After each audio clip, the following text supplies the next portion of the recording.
Buenas tardes, alumnos y alumnas de octavo básico, espero que estén bien. Les habla el profesor Guillermo González, de Historia, Geografía y Ciencias Sociales. El siguiente video tiene como motivo retroalimentación sobre la guía de contenidos que se le entregó la semana pasada, que lleva por título Análisis de textos y obras, Renacimiento y Humanismo. La unidad 1, los inicios de la modernidad, humanismo, reforma y el choque de dos mundos. ¿Cuál es nuestro objetivo? Es el análisis de fuentes históricas secundarias en relación a la visión sobre el Renacimiento. Y también es un contraste un poco, encontrar las ideas principales de estas dos visiones, de estas fuentes secundarias históricas. Son secundarias porque son análisis y escritos de personas contemporáneas a nosotros. Ellos no vivieron la época, sino que escriben sobre la época a través de sus investigaciones. Lea los siguientes textos y conteste las preguntas. Recuerde subrayar ideas principales. Siempre que usted lea un texto, tiene que subrayar las ideas principales. Visiones sobre el Renacimiento. Cuando yo leo el título, sé más o menos a qué me enfrento en cuanto a los extractos de estas fuentes históricas, que son relativamente cortas. Y vienen dos preguntas que luego yo se las voy a leer y ustedes van a ir comparando con lo que ya tienen, y si quieren agregar algunas cosas también lo pueden hacer. Comienzo, dice, es preciso tomar en consideración que es aquello que renace, que se reafirma, que se exalta, pues no es solo y no es tanto el mundo de los valores antiguos, clásicos, griegos y romanos a los que se retorna programáticamente. El despertar cultural que caracteriza desde sus orígenes al Renacimiento es, por encima de todo, una renovada afirmación del hombre de los valores humanos en diversos campos, de las artes a la vida civil. No por casualidad, aquello que más impresiona en los escritores y en los historiadores desde los orígenes es esta preocupación por el hombre, por su mundo, por su actividad en el mundo. Eugenio Garín y otros, El hombre del Renacimiento, Alianza Editorial Madrid 1999. Pasamos a la otra fuente histórica. En la Edad Media, la conciencia humana permanecía como cubierta por un velo, soñando o en estado de duerme-vela.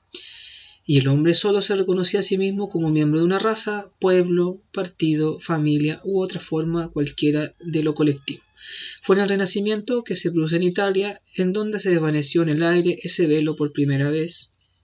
El hombre se convirtió en un individuo espiritual y se reconoció como tal. En este sentido, el italiano habría sido el hijo primogénito de la Europa moderna.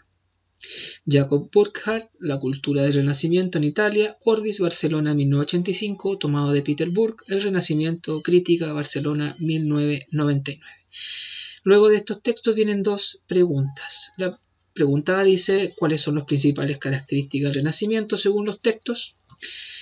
B, ¿qué diferencia plantea el Renacimiento respecto a la mentalidad medieval?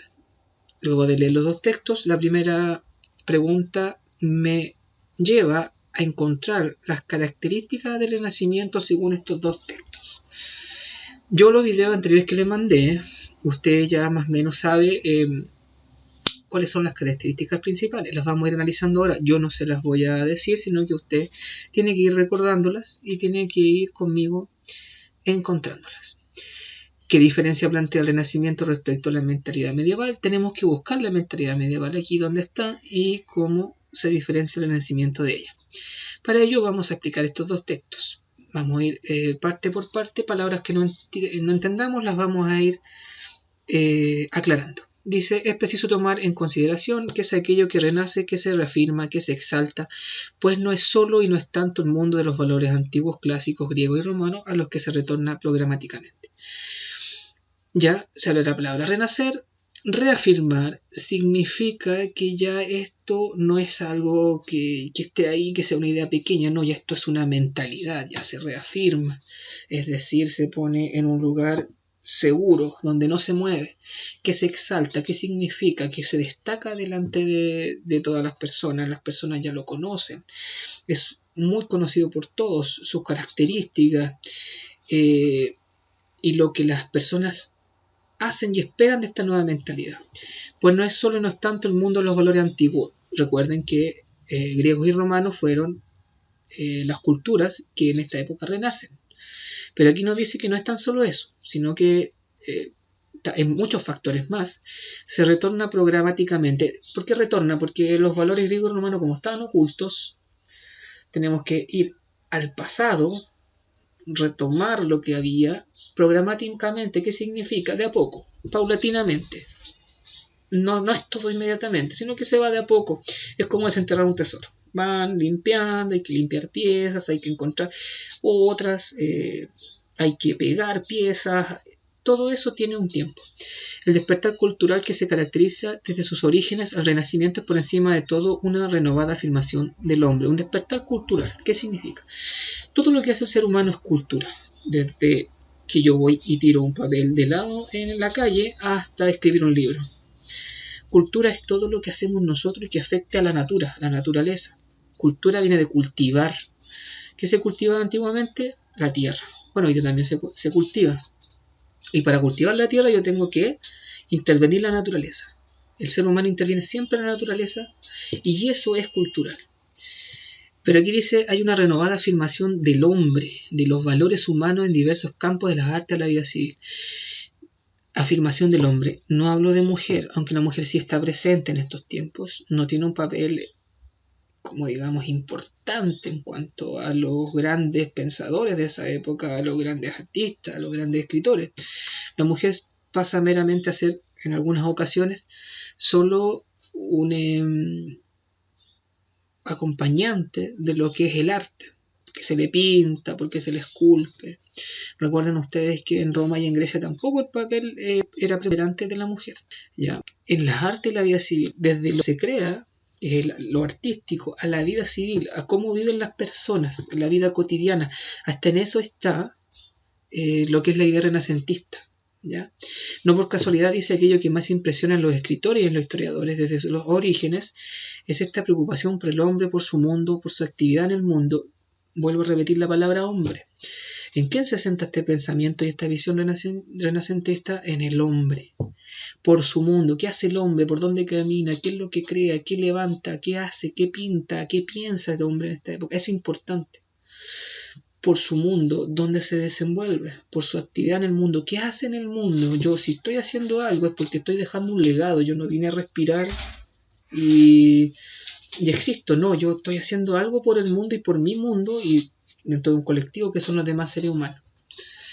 Paso a la segunda fuente histórica y dice, aquí hablamos de la Edad Media. Hay una pregunta que habla cuál es la diferencia entre el Renacimiento y la Edad Media. ¿Cuál es esa? Y dice en la Edad Media, la conciencia humana permanecía cubierta como por un velo, soñando o en estado de duerme-vela. ¿Qué significa? El velo es lo que utilizan las novias. Antiguamente se utilizaban las primeras comuniones que se tapan la cara. En algunas culturas hoy día, cuando se va a misa, por ejemplo, hay personas que van con la cara tapada. Es una señal de respeto. El velo tapa la cara y permite la visión, pero no de manera perfecta, sino que un poco distorsionada. Había un velo, estaba tapada la conciencia del ser humano, conciencia, pensamiento, espíritu. ¿Ya? O estaba soñando, es decir, estaba sumida en un sueño en esa época lo que era el ser humano. Recuerde que se le llama Edad Oscura, la Edad Media, que no es un término muy bonito, porque de verdad que se hicieron cosas en la Edad Media. Que sea distinta al Renacimiento es otra cosa.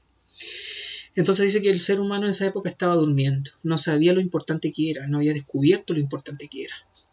Y el hombre solo se reconocía a sí mismo como miembro de una raza. ¿Qué significa el ser humano? La única creencia que tenía de él era que formaba parte de una raza, así como había razas de perros, razas de pájaros, razas de vaca. Él decía, yo soy un animal de esta creación y pertenezco a la raza humana, a un pueblo, a un partido, a una familia o cualquier forma de colectivo. ¿Qué significa? Que cualquier grupo tú te tenías que sentir perteneciente. Yo era pobre, estaba en un grupo de pobres. Yo era un artesano en cuero, estaba en el grupo de artesanos de cuero. Yo era un agricultor, estaba con el gremio de los agricultores. Fue en el Renacimiento que se produce en Italia, en donde se desvaneció en el aire ese velo por primera vez. ¿Qué es lo que habla? Que en el Renacimiento en Italia, que es una de las ciudades principales de esto, sino la principal del Renacimiento, es donde este velo de la Edad Media ya se desvanece, es decir, desaparece. Comienza a ver el hombre como dice aquí, que se convierte en un individuo espiritual y se reconoció como tal. En este sentido, el italiano habría sido el hijo primogénito de la Europa moderna. El hombre se convierte en un individuo espiritual. ¿Cómo podemos nosotros? Es una palabra tan amplia, que tiene tantas interpretaciones y un poco abstracta. ¿Dónde está el espíritu nuestro? ¿Dónde está el espíritu del ser humano? ¿Dónde plasma el ser humano su espíritu? En esta época, en sus creaciones. Le voy a dar un ejemplo. Si usted pinta un dibujo sin ninguna forma, pero con varios colores, y se lo pasa a una persona, colores vivos, colores bonitos, y la persona va a decir, uy, quien la pintó está contenta. Si va una persona y pinta todo de negro y gris, va a decir, oh, esta persona algo le pasa, está triste. El ser humano siempre traspasa lo que siente, sus sentimientos, sus emociones, su espíritu a través de la creación. Y ellos dicen que en esta época, a través de sus creaciones, de su escultura, de su arquitectura, de lo que pintan, de lo que escriben, la persona que lo hace, y como es hombre, como es ser humano, traspasa sus sentimientos, su espíritu. ¿Qué es lo que siente su espíritu en esa época? Las personas que leían, por ejemplo, decían, oh, esto es espectacular, se siente lo que quiere decirme. Es como cuando usted está triste, ¿qué hace? Pone una canción triste. Si usted está contento, pone una canción para bailar. Eso es traspasar el espíritu de un humano a otro. La persona que hizo esa canción, la hizo para bailar, la hizo para momentos de alegría. Eso es traspasar el espíritu del ser humano. En el sentido, el italiano habría sido el hijo primogénito de la Europa moderna, es decir, que Italia es el centro de lo que se moderniza después en Europa. Desde ahí la idea se expande, si no es el centro más importante. Entonces usted ahora, con todo lo que yo hablé, los videos que vio, ¿cuáles son las principales características del Renacimiento? Si usted las tiene, las puede completar, puede agregar, no borre lo que ya tenga hecho. ¿Qué diferencia plantea el Renacimiento respecto a la mentalidad? Recuerden lo que es el velo, la comparación que hago del velo. ¿Ya? Les voy a dejar entonces esas dos preguntas para que la conteste y que sea un buen trabajo.